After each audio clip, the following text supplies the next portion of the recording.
자, 믿음의 동역자 여러분, 지난주에 이렇게 선거가 끝났어요. 선거 때만 되면 이게 누가 당선될 것인가 이야기꽃을 피우고 일말의 기대감을 가지게 되죠.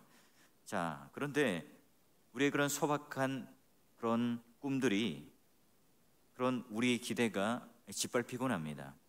우리나라의 그 짧은 그 정치 또는 헌정사를 한번 살펴보면 경험적으로 우리는 잘 압니다. 선거 그 막바지에 딱 오면 막말 또는 공작 정치 또는 지역주의 이런 것들로 인해서 우리 가슴에 멍이 들기도 하죠. 사람을 갈아치운다고 되겠는가? 판을 갈아엎는다고 되겠는가? 대통령이 바뀌거나 또 지도자가 바뀌면 여전히 그 있었던 세력 때문에 그 개혁이라는 것은 결코 쉬운 일이 아니라는 것을 압니다. 그러기에 우리는 무력감에 빠지기도 하고 그런 희망과 기대를 접기도 하죠. 정치 지도자에게 그만큼 기대를 하고 정치에 우리가 또 소망을 품으면 그만큼 우리는 낙심하게 되어 있어요. 세상 국가에 대해서 우리는 이상주의를 펼치는 만큼 절망의 늪에 빠질 가능성이 많아요. 그러다 보니까 사람들은 속는 줄 압니다. 그래도 한 번 더 믿어볼까? 한 번 더 내가 기대를 걸어볼까? 또 어떤 정치 중독증에 걸릴 수도 있고요. 아니면 아예 포기하는, 관심도 없는 그런 일종의 정치 회의에 우리는 빠져들 수 있습니다.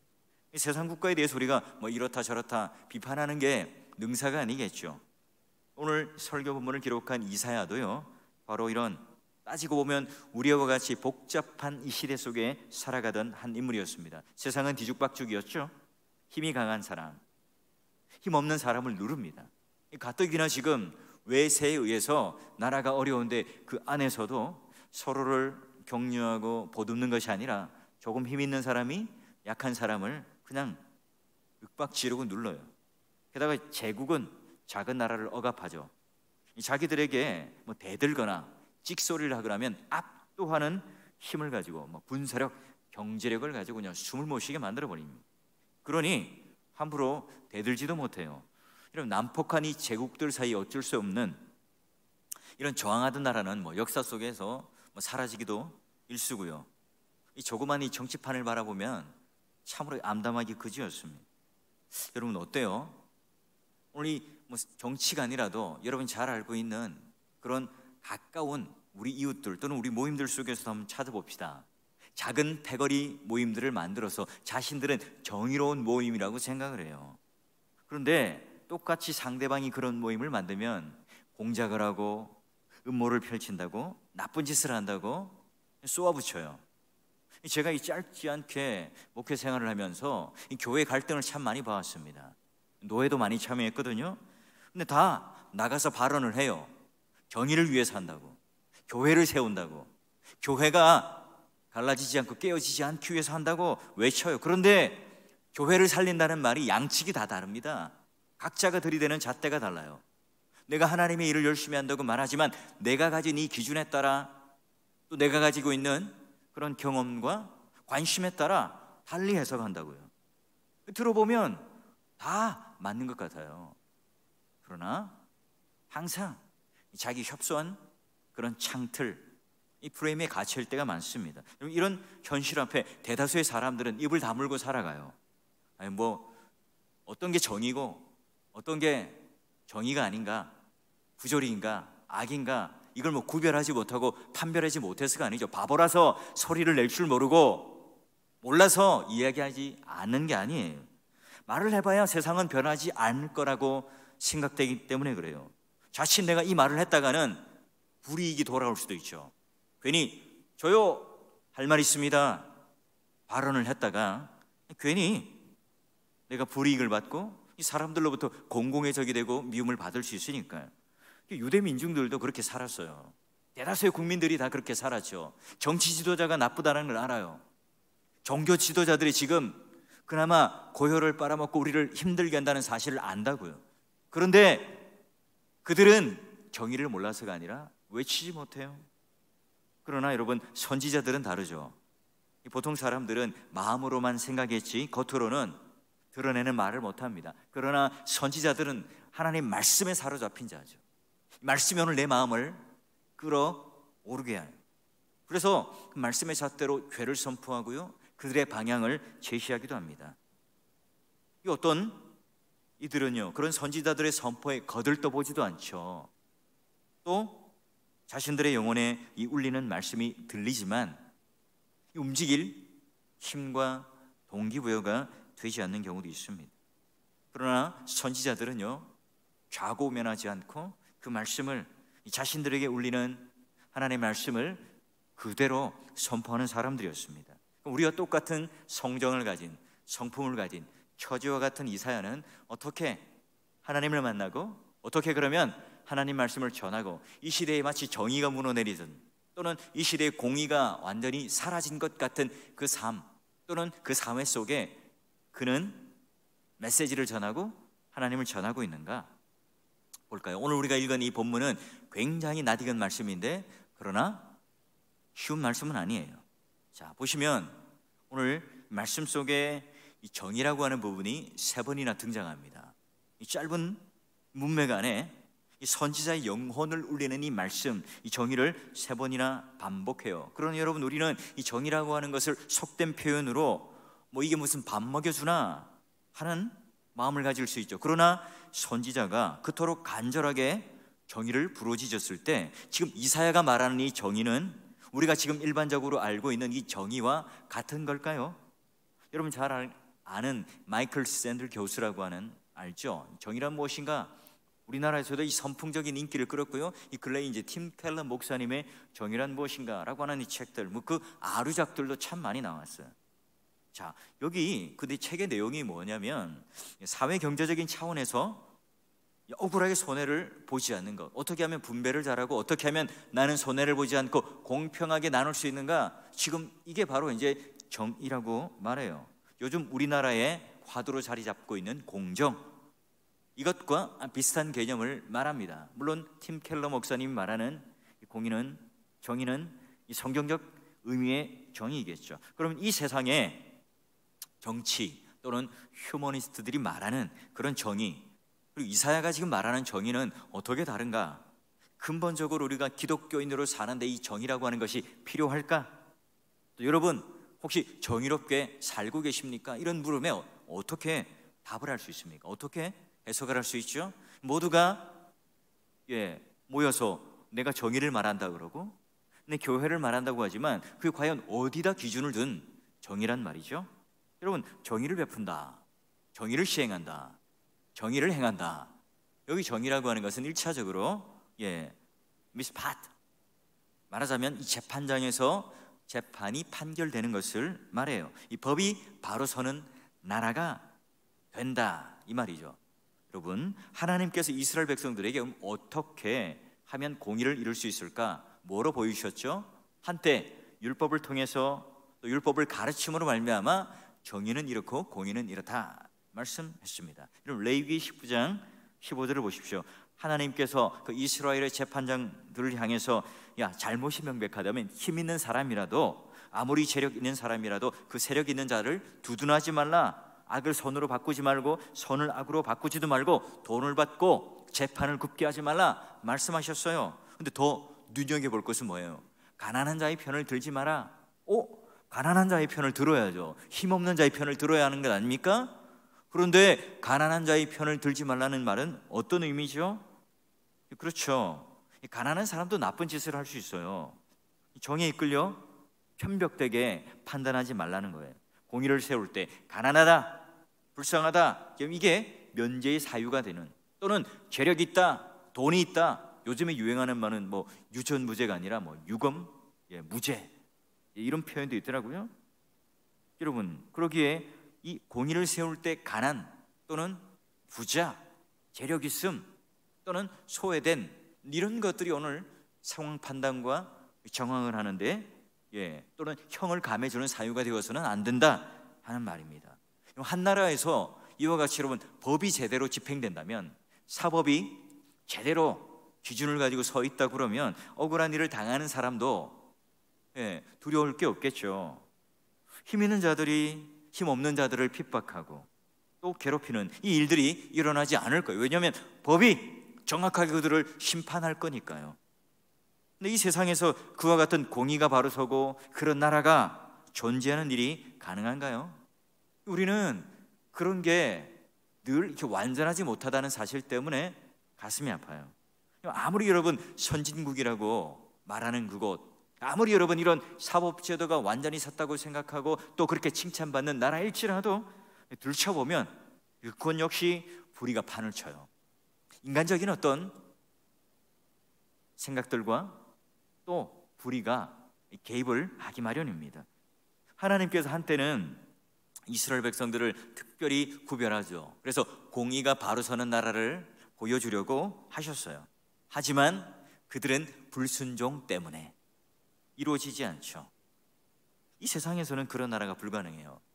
여호수아서를 보더라도 요단강을 건너며 법궤가 앞에 서며 이 가나안에서는 볼 수 없는 하나님의 질서와 법을 따르겠다 했지만 몇 세대가 지나가기 전에 사사시대 때 하나님 말씀을 잊어버립니다.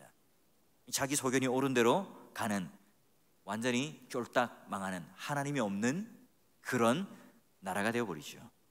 그러면 하나님께서 최종적으로 내어놓으시는 이 대안은 뭘까요? 이 세상에서는 이룰 수 없는 그 공의나 정의가 이루어지는 이 나라가 현실 속에서는 되지 않는다면 하나님께서 오늘 이 땅 가운데 우리에게 주신 현실적 대안이 뭐냔 말이죠. 자, 42장 1절 보십시오. 그분을 향하여 이런 수식을 씁니다. 내가 붙드는 나의 종, 내 마음에 기뻐하는 자, 곧 내가 택한 사람을 보라. 한 사람을 소개하는데 이렇게 길게 소개를 합니다. 하나님 택한 사람이 여기 있다. 이 사람을 주목하라. 이 사람을 보라. 온 세상이 믿고 따를 수 있는 유일한 구원자, 모든 사람들이 꿈꾸는 그 이상적인 나라를 세우고 영원토록 통치할 수 있는 그 왕이 여기 있으니 보라. 이 사람을 보라. 그 사람은 누구라고요? 나의 택한 종, 내 마음에 기뻐하는 자, 바로 내가 붙들고 있는 종이다. 이렇게 하나님께서 그를 평가하며 이 땅 가운데 대안으로 세워주셨어요. 그 자가 누구죠? 그분이 누구시죠? 바로 예수 그리스도세요. 하나님 택한 자 예수 그리스도에게 오늘 이 정의를 세워서 우리에게 무엇을 보여주고 싶어 할까요? 자, 그분은 그러면 어떻게 그런 지도자가 되고 그런 정의를 세울 수 있는가? 자, 보니까 자신의 신을 부어 주세요. 바로 하나님께서 예수 그리스도에게 성령의 사람이 되게 하셨다. 무엇을 의미하는가? 이사야 11장 2절 보시게 되면 그 위에 여호와 영이 임하고요, 지혜와 총명의 영이 있고요, 모략과 재능의 영이 있고 지식과 여호와를 경외하는 영이 강림하시니, 성령 하나님께서 예수 그리스도에게 임하니 그는 누구와도 비교할 수 없는 총명한 자, 지혜로운 자, 모략과 재능이 뛰어난 자, 지식과 여호와를 경외하는 그 영이 강림하셔서 이 세상에는 그 누구와도 비길 데 없는 그런 지도자, 그런 리더가 되신다고 그래요. 그런 왕이 되신다고 그럽니다. 하나님은 그럼 왜 우리들에게 이와 같이 선택하시고 하나님의 신을 부어주셔서 이 땅 가운데 우리에게 대안으로 선물로 지도자로 주셨을까요? 네, 이 땅에서는 우리가 도저히 볼 수 없는, 경험할 수 없는 그 정의로 다스리는 나라가 무엇인지를 보여주려고 그러시는 거예요. 그러면 자기 아들 예수 그리스도를 성령으로 충만하게 하사 지혜의 영을 주시사 모략의 영, 하나님을 경외하는 그 영을 부어주셔서 이 세상에 보내셔서 새로운 나라를 보내시죠. 그래서 예수 그리스도께서 이 땅에 나신 그 나라, 하나님의 나라가 시작돼요. 예수 그리스도께서 공의로 영원토록 다스리는 이 나라가 어떤 나라인지를 보여주죠. 곳곳에 보여줍니다. 여러분 이미 이사야 11장을 통해서 지난 수요일 날 우리는 말씀으로 봤어요. 뭐 인간적인 어떤 표현으로 설명하기보다는 한번 말씀으로 확인해 보죠. 자, 4절 5절 보니까 공의로, 정의로 가난한 자를 심판하고 정직으로 세상의 겸손함을 판단할 것이며 그의 입에 막대기로 세상을 치고 그의 입술의 기운으로 악인을 죽일 것이며 공의로 그의 허리띠를 삼으며 성실로 그의 몸에 띠로 삼으리라. 공의, 신실, 정직, 공의, 성실, 계속해서 이 말들이 나와요. 예수님께서 다스림은 뭐라고요? 거룩한 다스림이고 의로운 다스림이고 정의와 공의로 다스리세요. 악인은 악인대로 심판하시고 의인은 의인대로 하나님께서 그 영광을 드러내셔서 합당하게 보상하시는 하나님이세요. 그래서 그 어느 누구도 종말에는 억울함이 있거나 치우침이 있거나 실망감이 있게끔 하지 않으세요. 그러면 오늘 그런 정의가 실현되고 공의가 실현되는 그 하나님의 나라는 어떤가? 이사야가 어떤 노래를 불렀죠? 6절부터 보니까 이리가 어린 양과 함께 살고 표범이 어린 염소와 함께 눕고 송아지와 어린 사자가 살진 짐승이 함께 있어서 어린 아이에게 끌리고 암소와 곰이 함께 먹고 새끼가 함께 엎드리고 막 소가 그리고 사자가 막 소처럼 풀을 뜯어먹고 젖먹는 아이가 독사의 구멍에 넣지만 그 해를 당하지 않고 또한 상함도 없는, 그로 말미암아 오늘 하나님을 아는 지식이 물이 바다를 덮는 것처럼 세상에 충만한 것으로 가는 나라, 그게 바로 오늘 정의가 바로 서는 나라, 하나님 나라라고 말을 합니다. 모든 사람이 하나님을 알고 하나님을 두려워하고 하나님을 섬겨요. 그런 백성으로 독특한 하나님 나라가 되면 거기에는 남을 해치는 일이 있거나 상처를 입는 법도 없고 억울한 일을 당하는 일도 없고 고통스러운 일도 없죠. 그래서 여러분 요한계시록에 말하듯이 그 나라는 눈물과 고통이 없는 나라라고 말합니다. 그 나라는 바다가 없는 곳이죠. 이 아름답고 평화로운 나라, 주님께서 공의를 다스리는 나라, 얼마나 여러분 황홀한 모습의 나라입니까? 여러분 이런 성경을 읽기만 하고 상상만 해도 우리는 황홀감에 젖어들죠. 하나님께서 지금 우리를 위하여 예비하시는 그 나라 눈앞에 펼쳐질 때 우리는 절로 찬송이 나올 수밖에 없어요.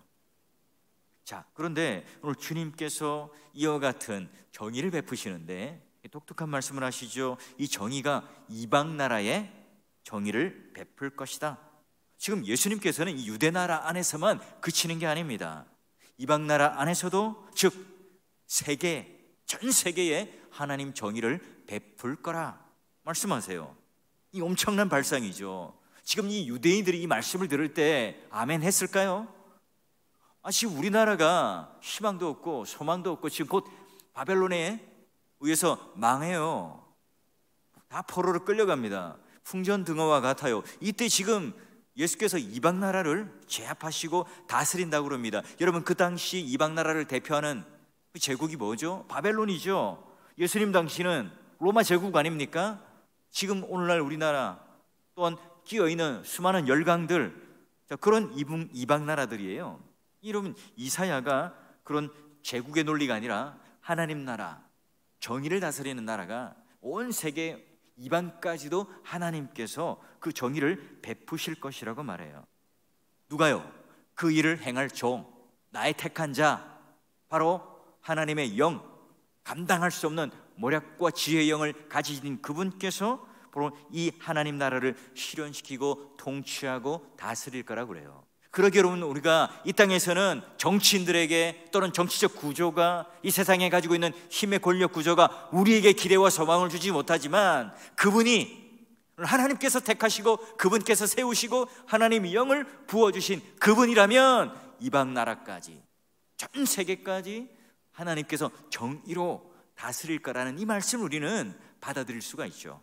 자, 그러면 그 종에 대한 묘사, 그분은 어떻게 그러면 이 땅을 다스릴 것인가? 어떻게 정의를 실현할 것인가? 어떻게 하나님 나라를 실현해 나갈 것인가? 말씀을 볼까요? 자, 42장 2절을 보니까 우리 한번 같이 읽어봅시다. 시작. 그는 외치지 아니하며 목소리를 높이지 아니하며 그 소리를 거리에 들리게 하지 아니하며 왜 이렇게 뭐 아니하는 게 많아요? 해야지. 힘을 가지고 뭘 해야 되는 것 아닙니까? 그런데 지금 보니까 소리도 외치지 않습니다. 목소리도 내지 않습니다. 그 소리를 또한 거리에 들리지도 않게 합니다. 여러분 상상해 보십시오. 그 당시에 힘 있었던 왕 또는 권력가들은 어땠을까요? 이렇게 조용히 지나다닙니까? 그렇지 않죠. 세상의 임금들, 권력자들은요 행차를 할 때 고관 대작들을 딱 주위에 호위에 넣고요 막 요란하게 나팔을 불고 또 막 요란한 소리를 내면서 왕이 행차하니 엎드리시오, 그런 사극 많이 보셨잖아요. 그렇게 행차하는 것이 바로 힘 있는 자들의 모습이에요. 권력자들의 모습이죠. 요란한 소리를 내고 나팔 소리를 내고 자기의 권위를 백성들 앞에 드러내놓고 자기 발 앞에 모든 백성들을 무릎을 꿇려놓고 행차하는, 자기의 발은 땅에 닿지 않고 뭐 가마를 타든 말을 타고 행차를 하잖아요. 여러분, 세상은 가능한 자기 목소리를 내야 힘 있는 사람으로 보입니다. 남이 자기를 알아주기를 바라죠. 그래야 정의예요. 그래야 내가 다른 사람을 누르죠. 그래야 내가 압박하고 윽박질러서 그 사람이 내 아래에 있는 것처럼 우리는 착각을 해요. 가장 전형적인 게 정치 아닙니까? 여러분, 내가 나가서 발언대에 서서 내가 얼마나 멋진 정치인인가, 내가 얼마나 옳은가, 내가 얼마나 민족의 미래를 위하는가, 여러분, 이걸 크게 외치는 그 사람이 마치 정의 같고 애국자 같잖아요. 그런 사람들이 당선되기를 원하면 정치를 하는 거죠. 교회 안에서도 마찬가지죠. 내가 뭔가 발언을 세게 하고 내가 뭔가 원하는 이 일들에 대하여 큰 소리를 내면 그게 정의라고 생각되고 그게 옳은 일이라고 생각됩니다. 그렇지 않죠. 여러분, 정치는 대중들의 힘을 모아서 자신의 정치 철학을 펼치는 행위이기 때문에 자기를 선전해야죠. 자기를 과대 포장해야 됩니다. 자기가 지금 뭔가 더 없는데도 드러나 보여야 되죠. 그래야 여러분, 그보다 힘이 있죠. 그래야 정의가 됩니다. 여러분, 자기를 선전하고 대중을 선동하는 이 정치, 내가 아무리 선의로 한다고 하지만 실질적으로 정의를 세우는 일을 할 수가 없어요. 히틀러, 여러분, 그는 얼마나 연설을 잘했습니까? 여러분, 말 잘하는 것과 설교를 잘하는 것 전혀 다른 일입니다. 이 성도들이 잘 구분을 하지는 못해요. 여러분, 히틀러 자기 선전에 능한 사람이 없습니다. 정의로운 사람이었죠. 히틀러가 말을 한마디 하고 연설을 하면 당시 선동되어서 독일인들이 수백만 명의 나치인들을 죽이는데 전혀 양심의 가책을 느끼지 않았습니다. 그게 정의였으니까요. 그 인종을 청소하는 게 정의였잖아요. 미국의 트럼프 대통령, 일본의 야베, 또 중국의 지도자인 시진핑, 여러분 다 어때요?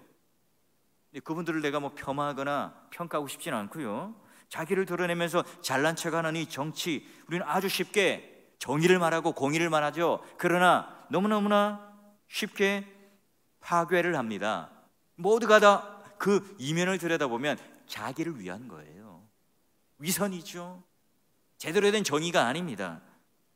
여러분, 법원과 검찰, 변호사 얼마나 신뢰를 하세요? 오히려 여러분, 이 잣대가 되는 이 법을 가지고 선택적 정의를 하고 있는 작금의 시대를 바라보면서 답답하지 않습니까?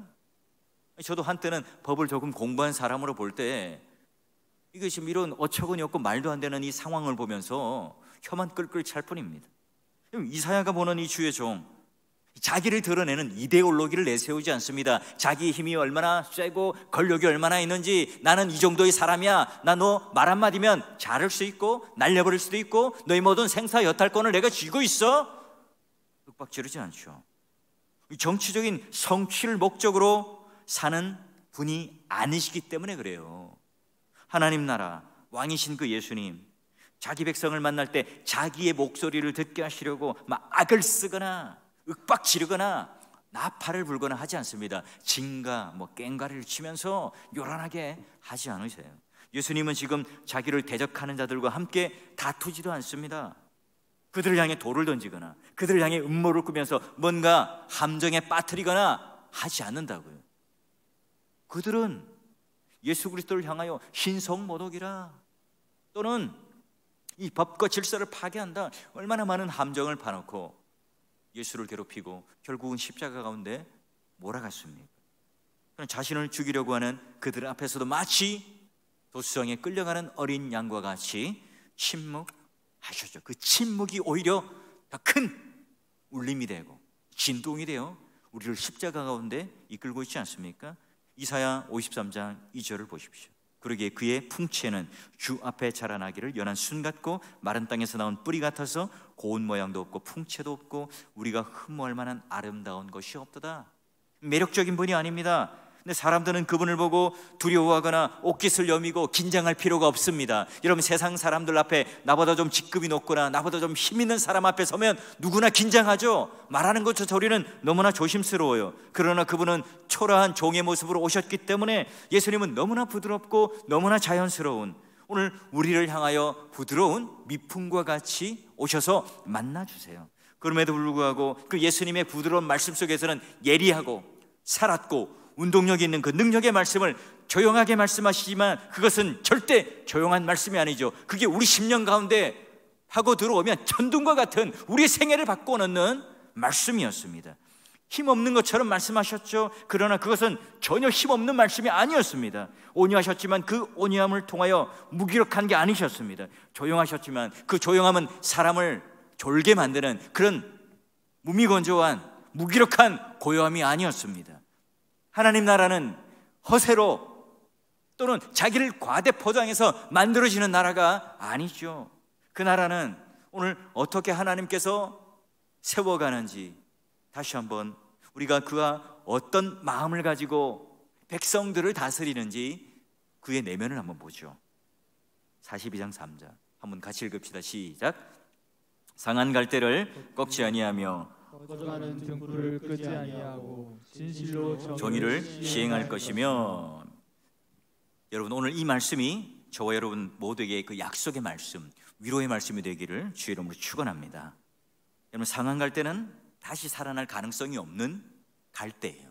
꺼져가는 등불, 심지가 심한 기름이 다 떨어져서 이제 기대와 소망이 없어요. 능력이 태부족한 이 부족한 사람들, 이런 사람들 여러분 끌고 이 공동체를 이끌어가고 여러분 뭔가 이 사람들이 나의 멤버가 된다고 하면 얼마나 이 공동체가 무기력할까요? 위험에 빠질까요?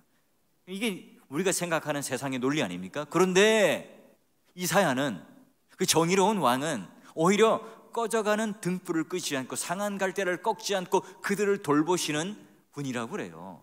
세상과는 전혀 반대의 논리죠. 세상에는 그런 자들을 꺾어야죠. 그런 것들은 불을 꺼트려야죠. 그래야 우리가 살죠. 아니 그래야 내가 능력 있는 지도자가 되는 거죠. 여러분, 상한 갈대와 꺼지지 않는 불 누구죠? 바벨론의 압제를 당하는 유대 나라 아닙니까? 유다는 지금 인류 역사상 파괴되고 없어질 운명에 처했어요. 이사야는요, 이 주의 종이, 택하신 나의 종이 예수 그리스도가 이 절체절명에 떨어진 이 유대를 이와 같은 비슷한 운명에 빠진 이방 나라를 포기하지 않고 살리세요. 여러분, 우리 주변에는 건드리면 부러질 것 같은 아무 힘이 없는 상한 갈대와 같은 사람들이 얼마나 많습니까? 가난해서 멸시받는 자들, 병들어 버림을 받는 자들, 실패하여서 소망을 잃어버린 자들, 늙어서 사람들 앞에 드러나지 못하고 고독하게 사는 사람들이 많습니다. 예수님께서는 그들을 특별히 찾으시죠. 그들에게 생명의 말씀을 전하세요. 이 상한 갈대를 세워서 그들을 성전에 백향목과 같이 곧게 굳건하게 힘있게 세우세요. 우리 주변에는 꺼져가는 등불과 같은 존재들이 얼마나 많습니까? 양심의 불꽃이 다 사그러진 채 행동하는 악인들도 많죠. 가룟 유다처럼 차라리 이 세상에 태어나지 않았으면 좋았을 뻔했다, 그런 생각이 들 정도로 불행한 사람들도 있습니다.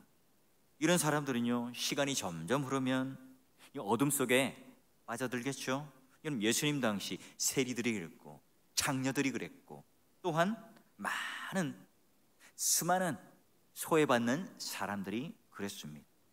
이런 모든 사람들은 가물가물 이제는 더 이상 기름이 없어서 꺼지는 등불과 같은 사람들이라고 할 수 있겠죠. 하나님께서 이와 같은 취약계층들, 소외된 사람들, 이런 사람들을 향하여 도움을 베푸시는 이 손길, 오늘 그와 함께 가까이 계시다는 사실, 바로 이 창조주 하나님께서 그와 같은 자들을 어떻게 도우시는가 오늘 우리들에게 똑똑히 보여주셨어요.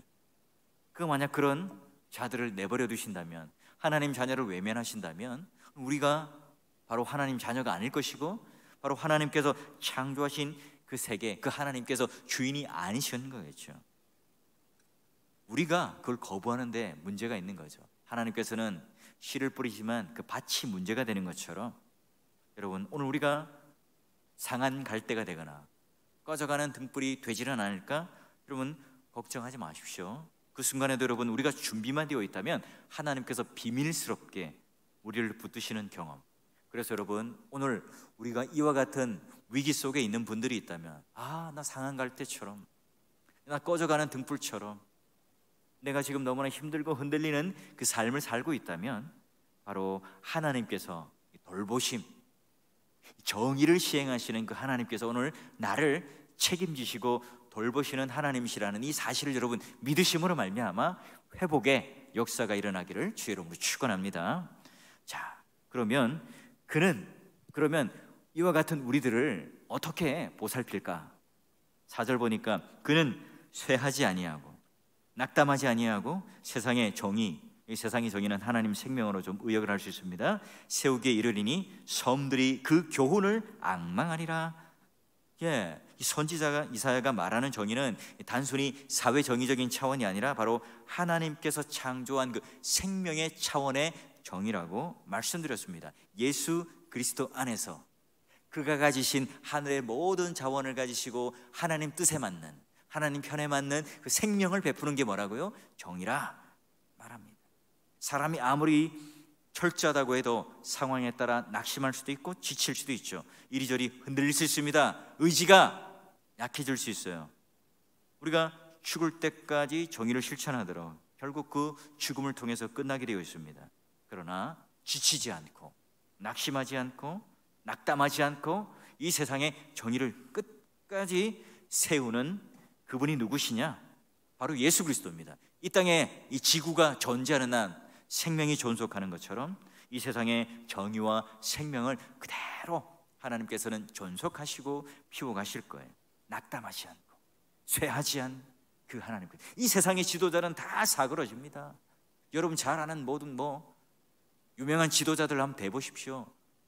바로 또는 바벨론의 수많은 왕들, 지금 현존하는 수많은 힘 있는 독재자들 다 죽습니다. 역사 속에 다 사라집니다. 여러분 평생 우리가 성실하게 인생을 산 두 사람이 있을 거예요. 그 차이가 뭘까요? 한 사람은 죽음이 가까우자 사람이 점점 그리워지고 자식 손자들이 보고 싶고 맞는 것을 먹고 싶고 더 갖고 싶고 자신의 인생에 대해서 애착이 더 있을 수 있어요. 또 다른 한 사람은 달라요. 죽음이 가까울수록 다 자유스러워져요. 오히려 영혼에 대한 가득한 그 하나님에 대한 사랑, 정의가 온전히 실현되는 그 하나님 나라가 어떤 나라인지 알기 때문에 창조하신 그 하나님께서 완벽하게 이루시는 그 의의 나라를 바라보며 그 품에 안길 것을 기대하니까 너무나 기뻐요. 내 마음에 그 영혼에 사무치는 기쁨이 넘쳐납니다. 하나님께서 이런 식으로 내가 이 땅에는 비록 억울하게 살아갔고 이 땅에는 내가 비록 그 정의가 실현되는 것을 완벽하게 볼 수는 없었지만 그러나 종말에 하나님께서 정말로 생명을 실제적으로 보여주는, 오늘 하나님께서 우리에게 완전한 공의를 베푸시는 그 나라를 내가 이제는 실현하고 목격하는 걸 보게 되겠죠. 이게 마태복음으로 넘어오게 되면요, 마태복음 12장 18절 이하에 주님의 종을 세워서 보여주시는 이 장면을 12장 20절에 똑같이 그 말씀을 우리에게 보여줍니다. 상한 갈대를 꺾지 않고 심지를 끄지 않는 심판을 이길 때까지 하리니, 이게 뒤에 붙었죠. 이게 바로 종말론적인 시각으로 우리를 열어가요. 세례요한들은 묻죠. 이걸 깨닫지 못하니까 예수께서 당신이 말하는 메시아가 맞습니까? 그 대목에 42장 7절에 말했던 것을 11장 5절에 죽은 자가 살아나고 가난한 자가 복음이 전파되는 더 풍성한 하나님의 메시지로 그 하나님의 나라를 소개하고 있습니다. 이 이사야의 예언이 바로 예수에게 실현되었다는 이 놀라운 사실이 바로 오늘 하나님께서 완전한 구원을 이루어내시는 그 하나님으로 우리에게 다가오게 하죠. 여러분, 이 대한민국 경제 발전을 목표로 하면 경제 정의가 훼손될 수도 있겠고요, 북한처럼 공산주의를 하게 되면 또 전체적으로도 가난하게 사는 나라를 보게 됩니다. 우리 많은 것을 소유하고 건강하게 살았다고 해도 그게 무조건 우리가 행복한 삶이라고 할 수 없죠. 많은 걸 소유하면 또 치우치면 실질적인 우리가 이 존재론적인 이 즐거움을 잃어버립니다. 하나님을 잃어버릴 가능성이 있죠. 건강하기만 하면 내가 약했다가 치유받는 그 기쁨을 알 수가 없을 수도 있습니다. 여러분, 초기 이 기독교 또 이사야 선지자가 말했던 사람을 가장 아름답게 만드는, 또는 예수 그리스도를 통해서 새로운 길을 찾게 보여주는 이 정의가 무엇인지를 그들에게 깨닫게 했던 것처럼, 이 땅에 정의를 행할 수 있는 분, 이 땅에 제대로 된 하나님 나라를 보여줄 수 있는 분은 상한 갈대를 꺾지 않고 꺼져가는 등불을 끄지 않는 그 정의와 생명을 세우시는 바로 하나님께서 나의 종 선택한 분, 또 하나님께서 보내시는 그 아들을 통해서 이루어지는 나라고요. 그게 바로 오늘 하나님께서 말하시는 정의예요. 마치 모범생을 만들어내는 율법이 아니라 하나님이 보내신 그 주의 종 예수를 믿는 것이야말로 생명을 얻는 길이라는 것, 예수 그리스도 안에서만 이루어지는 정의를 말합니다. 그렇습니다.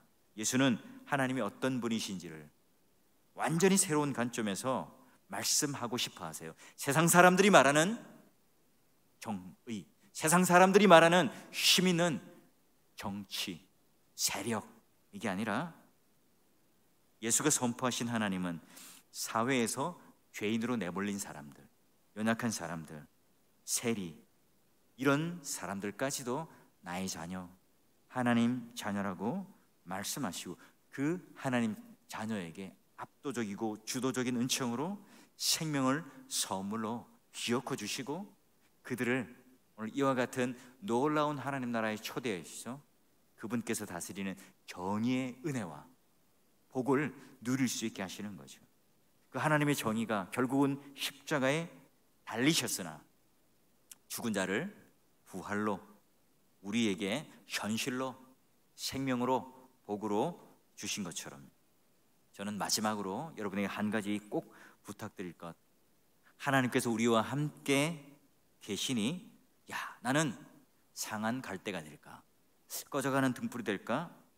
우리 모두는 다 언젠가는 그런 운명이 되겠죠. 육체적인 죽음을 볼 때 그래요. 그럼 여러분, 우리가 여기에 함몰되지 않는 이유는 뭐죠?